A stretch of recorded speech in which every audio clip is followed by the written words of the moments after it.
As a good New Englander, you should know that my speaking stand costs $3 at a garage sale. You've all got a copy of the maps. True. Essential. In my family, we've got 5 kids, and I'm one of 6 kids. We get together when I get together.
Historian of the college, I like to monitor the interrelationship between Dartmouth and the geographical area it surrounds. In the 19th century, that was very close. And we provide ministers for churches. Handel Society went off, and we'd give concerts at places like Haverhill. That tended to weaken very much as Dartmouth became first national and now more international. But recently, there's been a real strengthening of that, primarily through the medical center. Now, I go off up to Colebrook, and somebody's just come back from the Oncology Center of Dartmouth Hitchcock at St. Johnsbury, and Dartmouth's visibility, because I'm identified as coming from Dartmouth, and this is the first time I've seen an effort by the Hopkins Center. I'm sure there are plenty of ways, I just hadn't been aware of it, for outreach, and I liked especially that it was with Hartford Historical Society, because, among other things, is Martha here? Yeah, there you are. I got your books here. And I went down and I took out 2 books from their historical society, one of which was absolutely essential to the preparation of this talk. So good that I just bought a copy and have added to a fairly extensive personal library I have about the North Country. And that brings me basically to the handout. I'd like to explain why I've asked you to have these things. It's not just something to do with your hands as I'm talking. But, and for those people who didn't bring glasses, I apologize, but I didn't want to expand the print. Let's go to the first, for the one that is local, that says from Bill Gove, or Gov, I'm not sure how he pronounces it, log drives on the Connecticut River. That's the one I borrowed from the Hartford Historical Society. And if you look at it carefully, you can see lots and lots of places you're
of origins, trying to buy up all the small paper mills. They bought up, I can't remember the timing of the one down in Bellows Falls.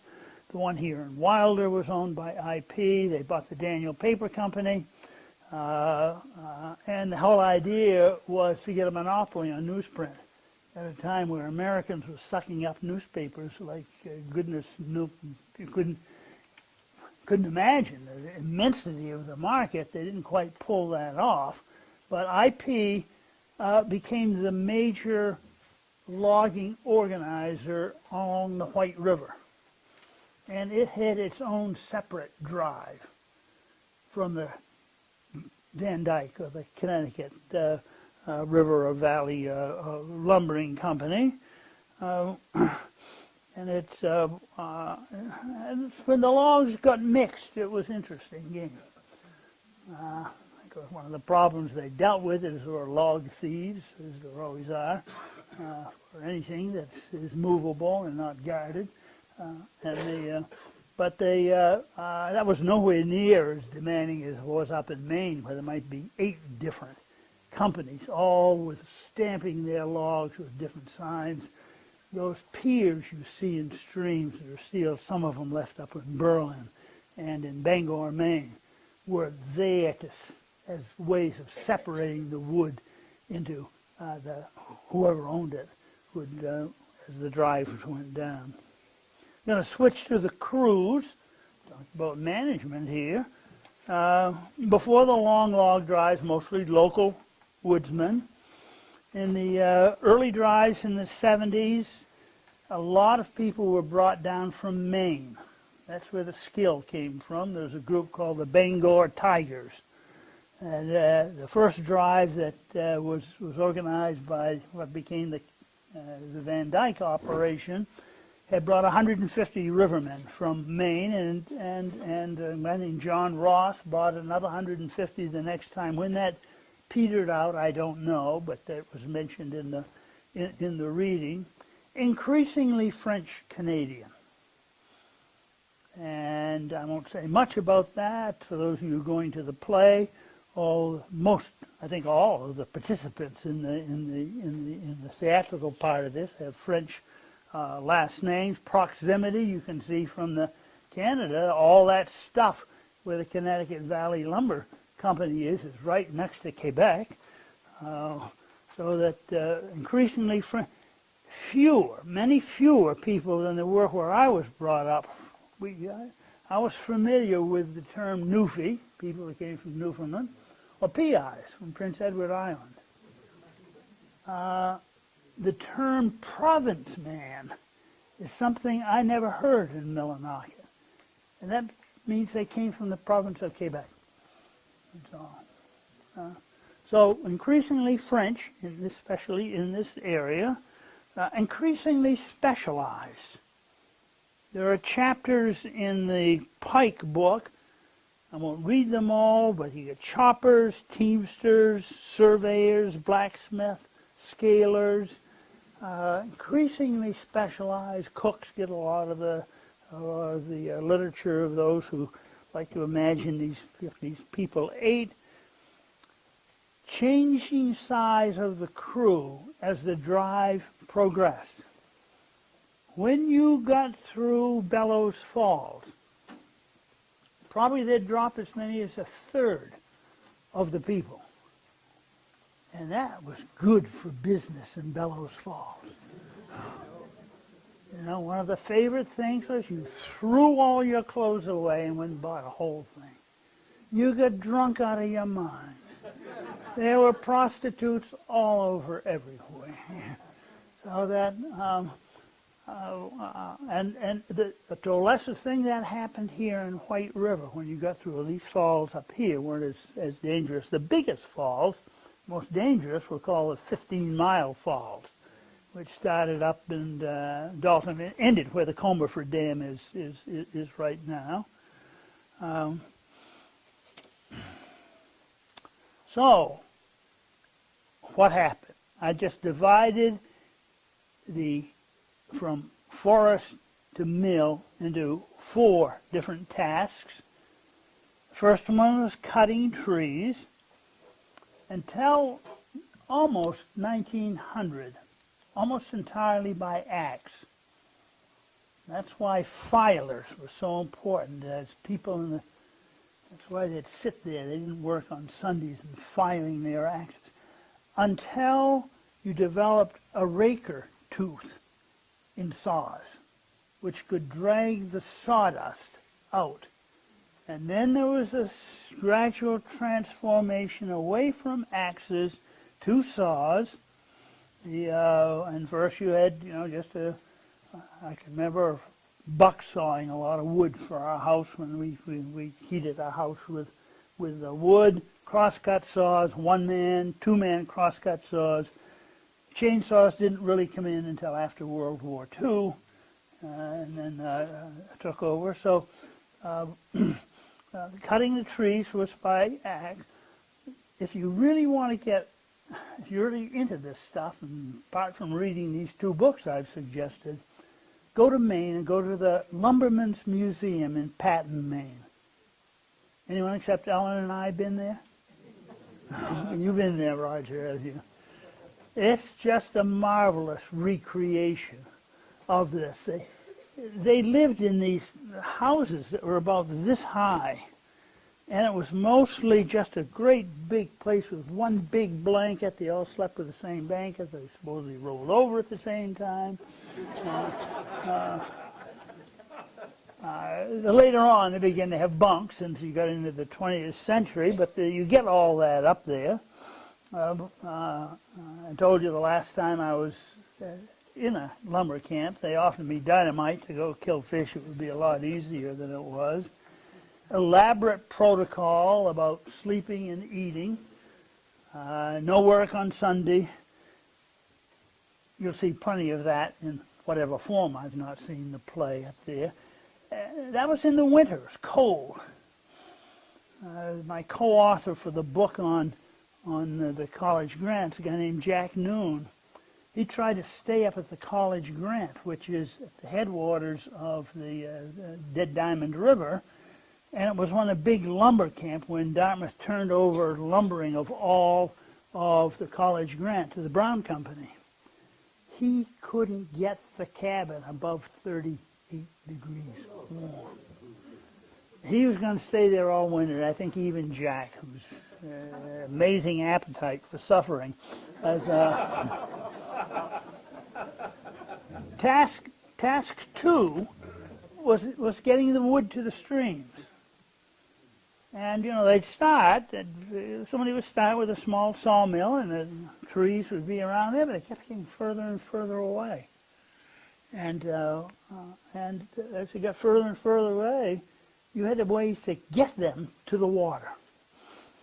And my favorite stories had to do with the way they iced things in order to get them to slide. And you'll see pictures. There are wonderful, wonderful pictures in all of these books about this subject. And these things would be as dangerous as you can imagine. They're ice, they're piled high with these giant logs. This is the long log time.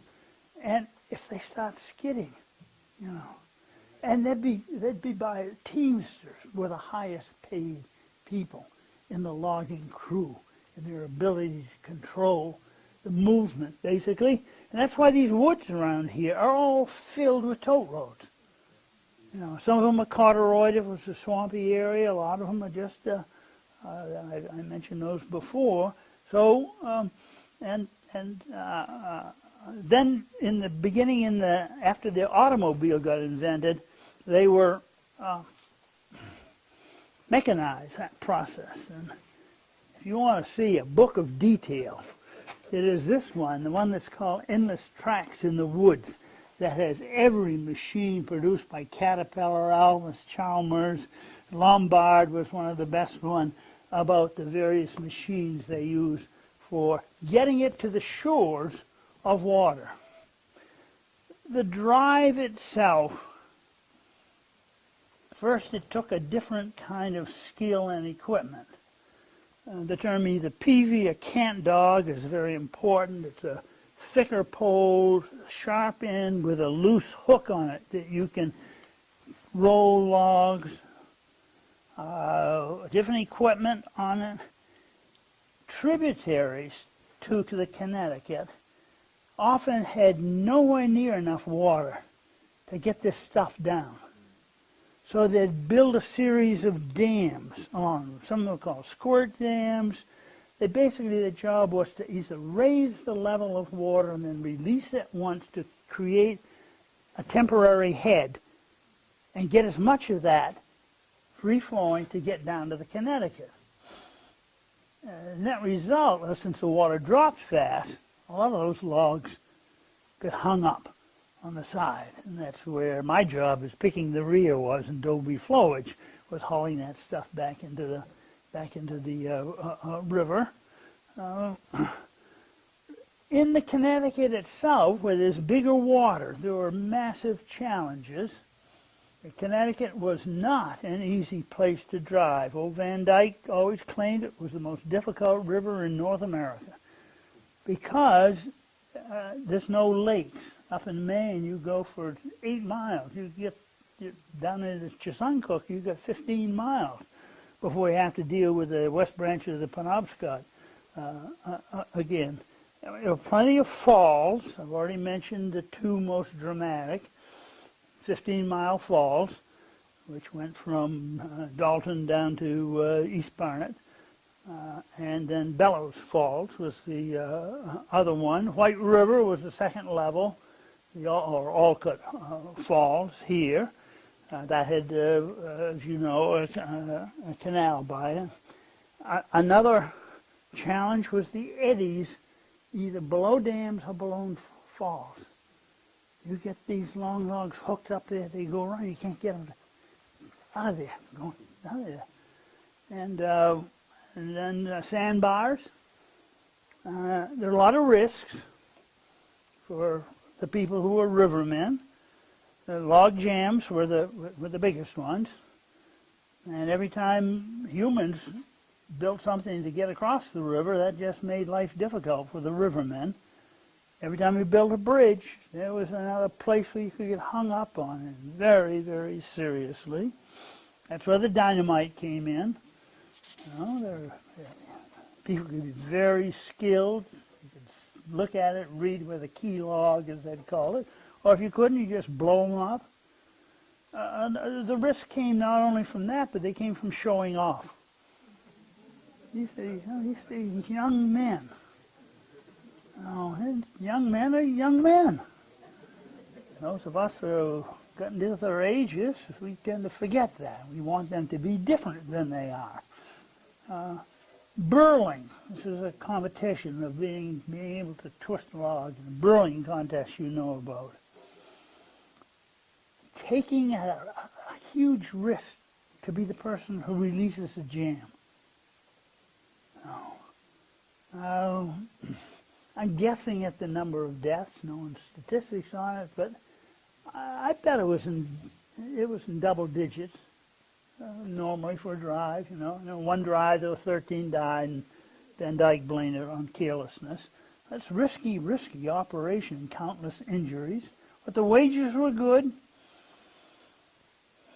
If you were skilled, you got respect among your fellow river drivers. There's a competitive element. The best description I've seen of a race was actually the dead diamond is divided into the swift diamond and the dead diamond. There'd be separate races to who get down to the forks in there. And you get extra pay if you got down to the forks more. What would some of the salaries be? Well, salaries, you get paid by the day initially, and it could be up to about $3 a day for a teamster.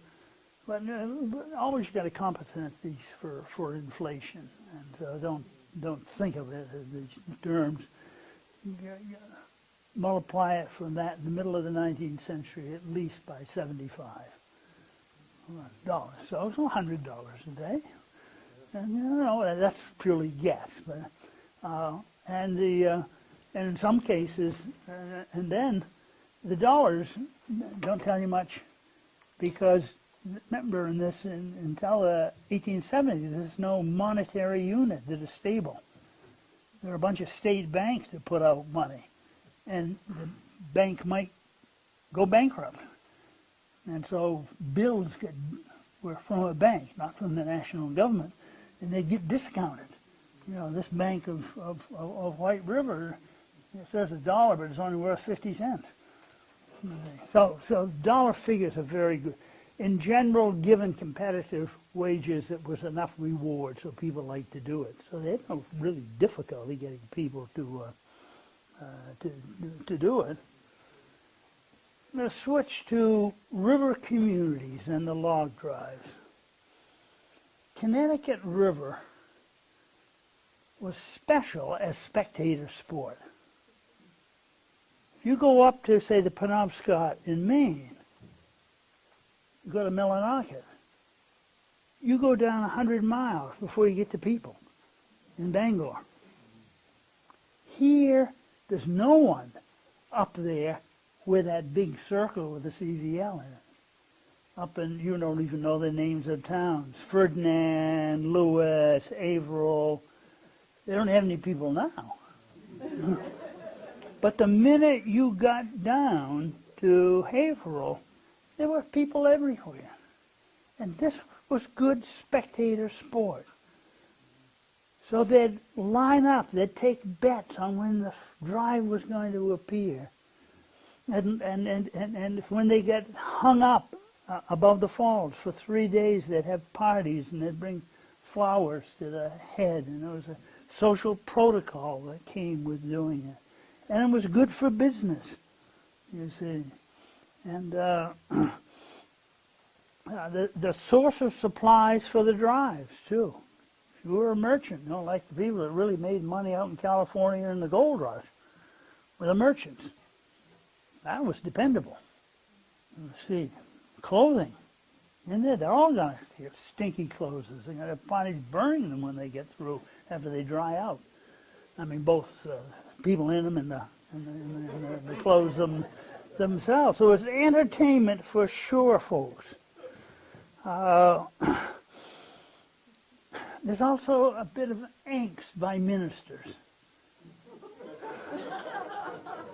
So much of the reportage that I read of ministers, my favorite one is a minister who went into a lumber camp to learn French.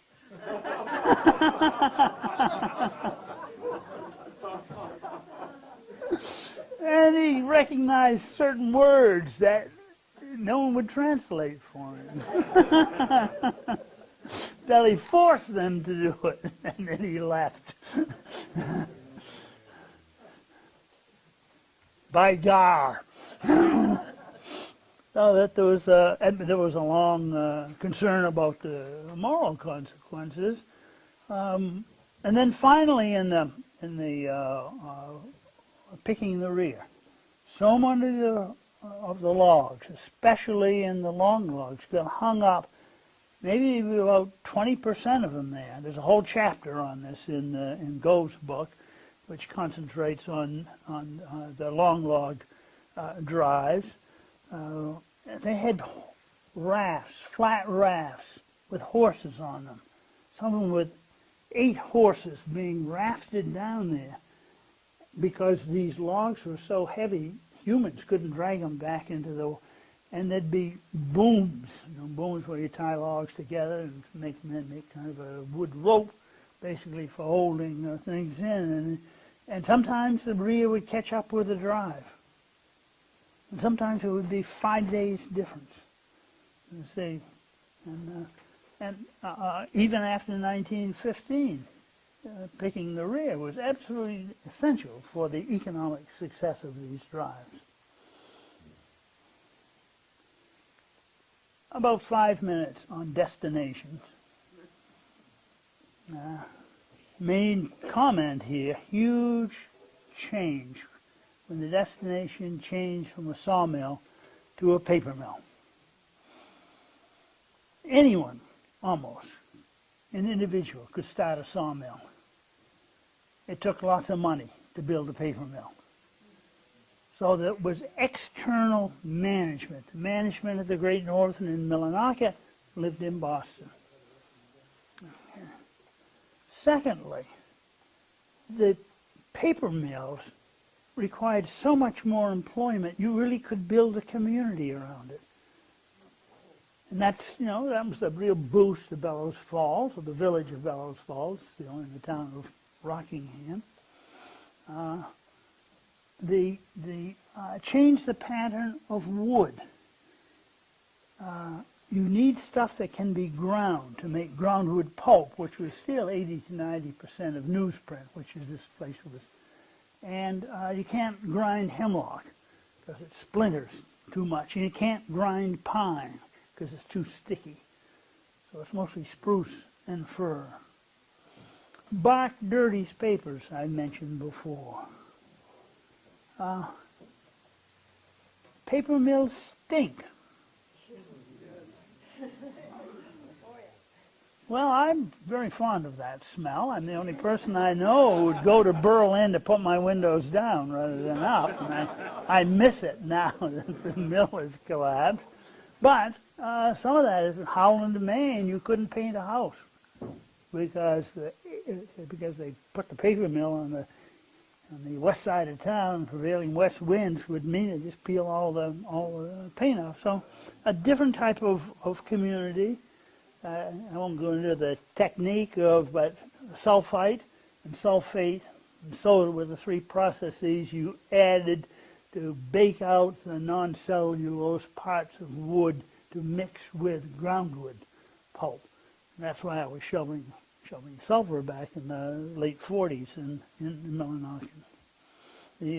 So the impact basically of the switch to these 4-foot logs and to paper mills rather than sawmills was huge. And of course around here we can still see the residues. These paper mills have closed. I don't know whether Groveton is opened in the upper Ammonoosuc again or not. But Reigate is another one. The one here used to be. Bellows Falls used to have one. And they just gone overseas. So that means if you build a community around a paper mill, you're in trouble when it closes. Millinocket had 7,500 people in the census of, I think, 80. And now it's 4,500. Get a good house for $30,000. So, impact on these communities was immense. I'll end by just pointing out that although we don't have drives anymore, New England is unique in the ease with which trees regenerate by themselves. Don't worry about trees in New England. Turn your back and they'll take over. That means we've had massive reforestation. If you eliminate the places that like the mountains, the White Mountains, and the places that weren't going to have any farming, it used to be 70% cleared, now it's 70% forested. And so we've got new lumbering. We're not tied to softwood. Furniture manufacturing is mostly, not entirely, hardwood. So you get Ethan Allen. We're not tied to rivers as transportation. We've both got automobiles, trucks, and railroad cars. We simply don't have the limitations they did back then. And so there's been no movement to restore the drives. And that makes us happy because now we can swim in those rivers. No bodies or stuff floating around. So you have a revitalization of lumbering in the Connecticut River Valley without all the A, excitement, and B, costs of the river drives, and that's the end of my talk.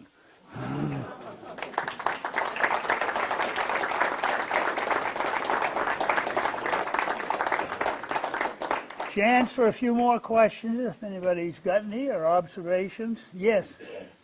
So was the drive seasonal? Did they try to do it in the early spring? Yes. And did they, how long did they generally last? Okay. April was the month. I mean, you spent the winter getting this stuff down to the water. You put them in big piles and you rolled them in the water. And that's what started. And that was always in April, occasionally late March. Now, how long the drive took was going to be a function of water level.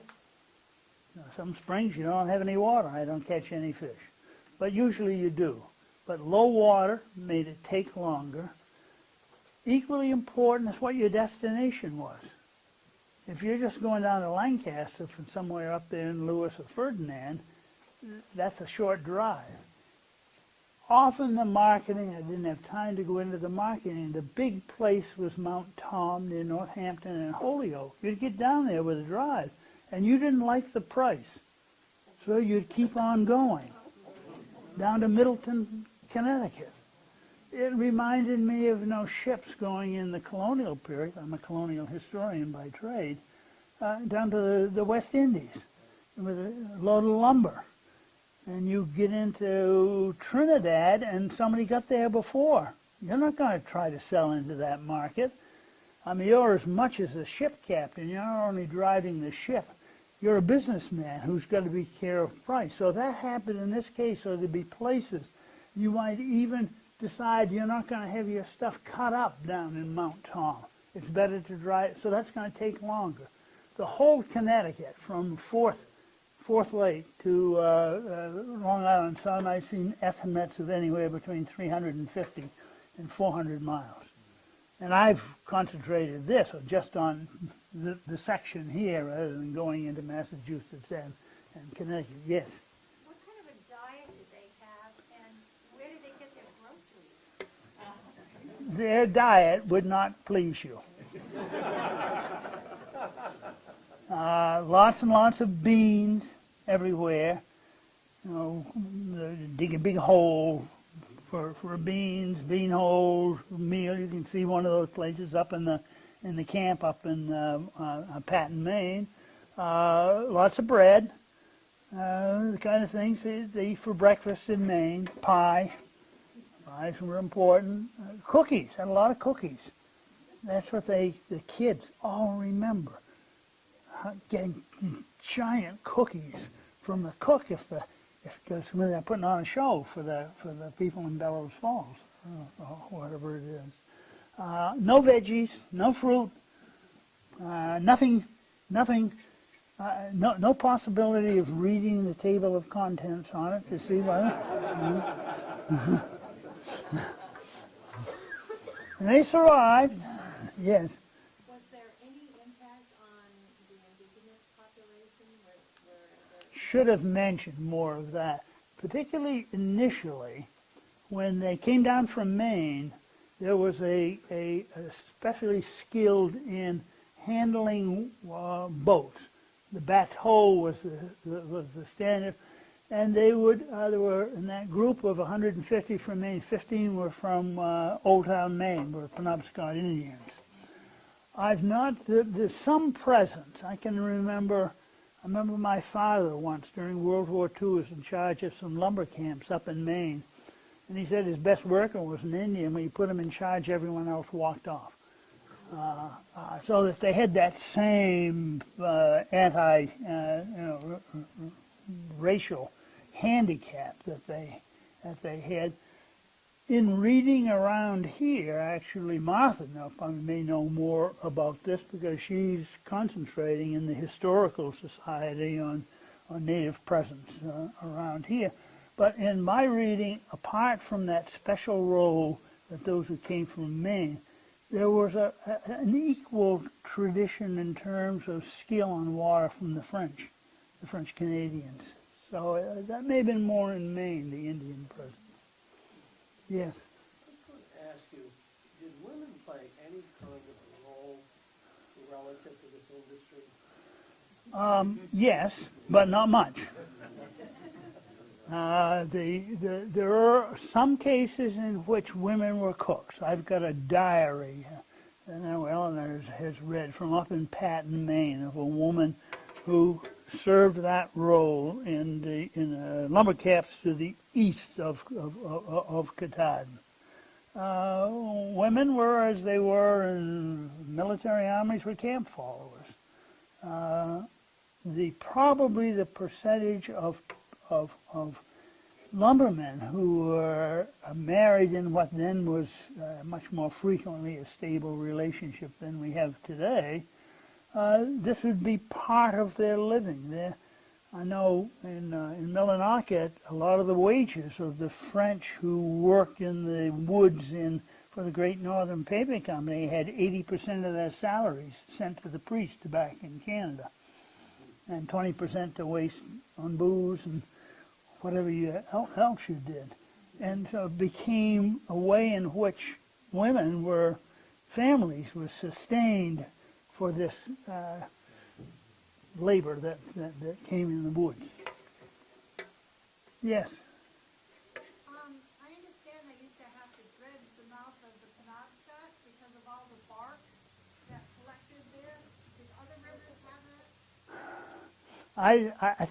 I think I've read that, what you've read once. I don't know. I can speak about bark, however, because I know one of my father's jobs once, because when they did all this barking, he said a newsprint mill was to find a way to dispose of it. And he went into the woods and he found a valley, and it just was loaded with bark for years and years and years, until the company got in trouble economically, and somebody had the bright idea you could burn this stuff. And so suddenly bark became a valuable commodity. And they did, before they went bankrupt, burn and found it economical to do so. Rivers did get, the sawdust was more a problem in terms of the rivers, because it tended to collect differently.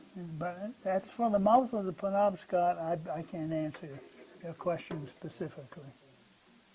Yes. Were there European immigrants working in this the way they worked in the railroads? Not very much. Most of the immigrants that came in this were from the Canadian provinces.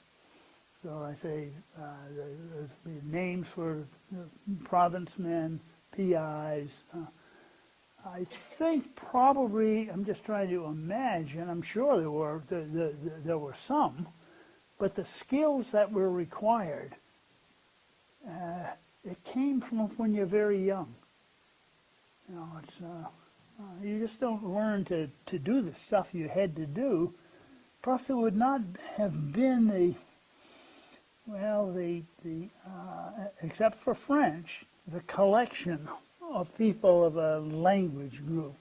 That's an interesting question. I just don't think I have read anywhere, and I read a lot about in preparation for this talk, Germans. Whereas I know a lot in terms of the Civil War, a lot of the substitutes were German. And that was a difference. So, yes. Running the river was a summer or a seasonal job. Yeah. What did these people do in the winter? Whatever they could find? It was summer. Usually the question we get it started in April, and some of them weren't over until August, so it was a full-time summer job in many cases. 6 weeks was the norm. Sometimes a drive would take more than 2 months. I think the quickest one I saw anyone talk about was perfect conditions, in which it was 31 days from Haverhill to Mount Tom. In the winter, just ask what people do in northern Maine. They got 6 different jobs, and that's how they piece things together. And if this is during the summer, then they can move into the woods in the winter if they're on that. A lot of them potato farmers if they come from western Maine, and so that you do whatever is offered, and most of them were on farms where most of their food they grew for themselves. Okay, take these two, and then we'll be out of here. I'll let you go, and after these two, yes. When you said that some of the log drivers chose a better price down a little bit, they're involved getting the logs over the dam. Yeah. There was some competition for the water power. The mills in that town would compete for damming up the water levels. Yes. On the mills, and a lot of the mill workers would get laid off. That certainly happened down in Bellows Falls. There was one time in which the IP drive came late. They had closed off the canal, which had been turned to hydropower for the paper mill there, in order to build a heavier head so they could get over the falls. And there was lots of legal suits came out of this increasingly. So anyway, go ahead with your question. That was just that. What was the incentive for the mill owners to let their water be dammed up? Was it a bribe by the log driver at Van Dyke pipes, or how did that work? Well, I can't answer that without knowing the specific cases, but you do what you have to do. And you're part of a permanent part of that town, whereas the log drive, I'm sure they get paid off in some kind of way, some compensation for shutting down. The workers probably didn't complain if they didn't lose their wages. They went out and joined the people trying to get those logs in the eddy down in, below the balls. And it wasn't a long time. You know, we're talking about not shutting down for 6 months. We're talking shut down for 2 weeks at the max. I saw one more I was going to have, and then we'll. What did the log drive do for the fish population? Crummy. I mean, basically, it was dams that did the worst for the fish population, because they never built dams with fish ladders, and even when you do build them fish ladders, the fish don't necessarily follow what you think they're going to. But the simple fact that the water got polluted can't have helped the fish. We know basically what happens when you get rid of the drives, and it was sewage from towns too. The Connecticut is loaded with fish. I used to have to go to Maine and the College Grant to catch trout. I catch them all over the place here now, because they're in the Connecticut and they get bored on high water and go up in all the small streams and sitting there for suckers for night crawlers. And, you've seen me come back with them. Okay, that's fine. I'm not going to go anywhere. If you've got other questions, come on up here.